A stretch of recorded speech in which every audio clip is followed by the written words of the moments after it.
If you've ever looked inside a wind-up watch or a car's transmission, you've seen a system of gears. A gear is a wheel with teeth that meshes with the teeth of another gear to transmit power on a continuous basis. Combining gears of different diameters affects rotation speed and force.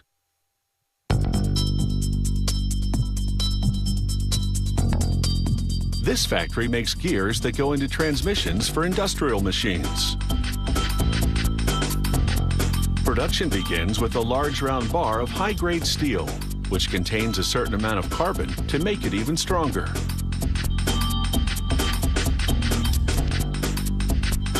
An automated bandsaw slices off a piece that's the right thickness for the size of gear they're making. This piece is called a gear blank. They mount the blank on a computer-controlled lathe. As it spins, a turret carrying a series of carbide tools moves in. One tool after another takes its turn machining the blank to a specific shape.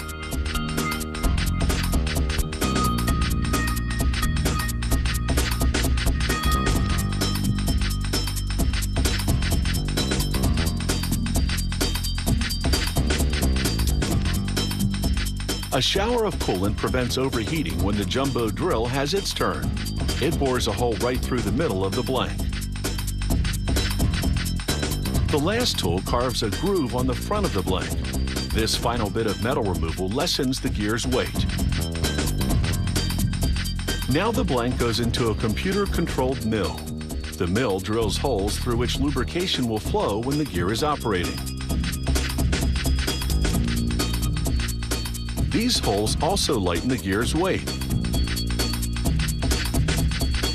When the blank comes off the mill, they stamp it with the company name and part number.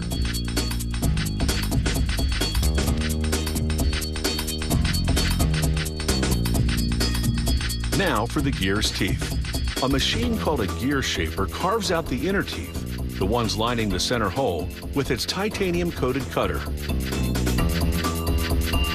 The machine's other components keep the cutter's movement correctly timed. The number of teeth and tooth size vary from gear to gear, so for each model, the factory has to fit the gear shaper with a specific cutter. Now for the outside gear teeth. The computer-controlled machine that cuts them is called a gear hopper. The gear turns against it as it cuts.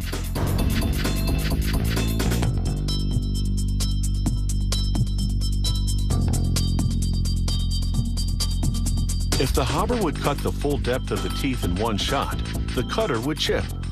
So the gear keeps turning around and around again as the hopper cuts a bit more with each pass until the teeth are the right depth.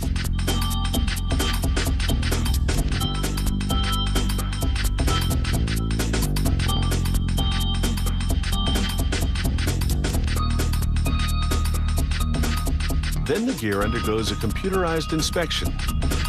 A probe scans the entire surface, including every tooth. It sends data to a computer which then analyzes the dimensions and ensures they meet the engineering specifications. Gears that pass this quality control inspection go into a furnace for heat treatment. This strengthens the steel.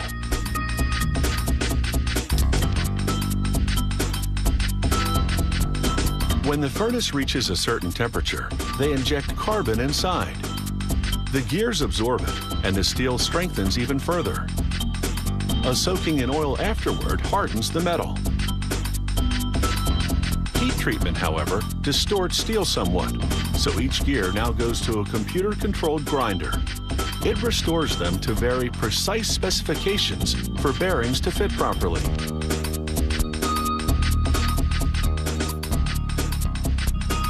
This factory manufactures gears in various sizes, and not only in steel.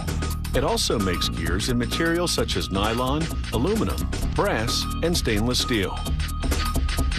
Some gears have straight teeth, others angled teeth, which makes less noise when turning. Gears are an essential component in everything from watches to heavy mining equipment, keeping machinery going at every turn.